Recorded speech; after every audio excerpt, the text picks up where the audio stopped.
बड़ी अजीब सी मोहब्बत थी तुम्हारी, पहले पागल किया फिर पागल कहा और अब पागल समझ के छोड़ दिया।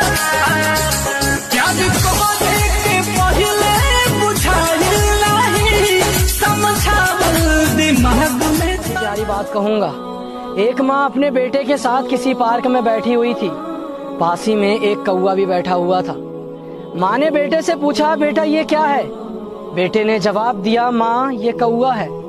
माँ ने फिर पूछा, बेटा ये क्या है? बेटे ने फिर जवाब दिया, माँ ये कौवा है। माँ ने फिर से पूछा, बेटा ये क्या है? इस बार बेटे को गुस्सा आई और बेटे ने गुस्से में कहा, माँ तुम्हें कितनी बार बताना पड़ता है कि ये कौवा है, ये कौवा है, ये कौवा है।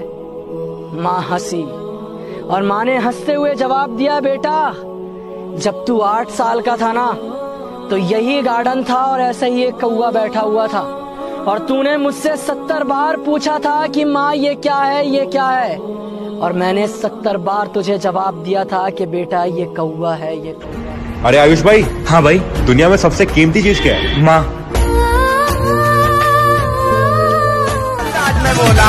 दूर हटाओ डैडी सैडी, बहुत पी लिया ओला कैंडी, अब करेंगे मर्दों वाली बात।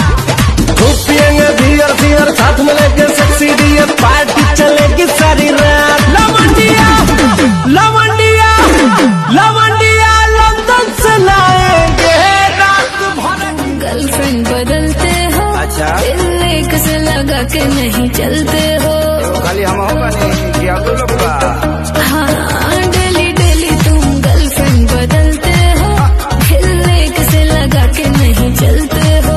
सभी कहते हैं तू दगाबाज हो गया, दगाबाज हो गया। सुनो पहले ऐसा नहीं था जैसे आज हो गया, धोखा खा खा के मैं भी धोखेबाज ना।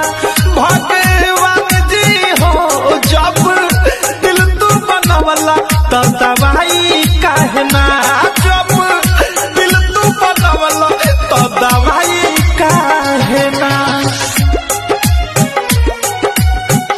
तन्हा रात में एक नाम याद आता है, कभी सुबह कभी शाम याद आता है। जब सोचते हैं कर ले दोबारा मोहब्बत, फिर पहली मोहब्बत का अंजाम याद आता है। प्यार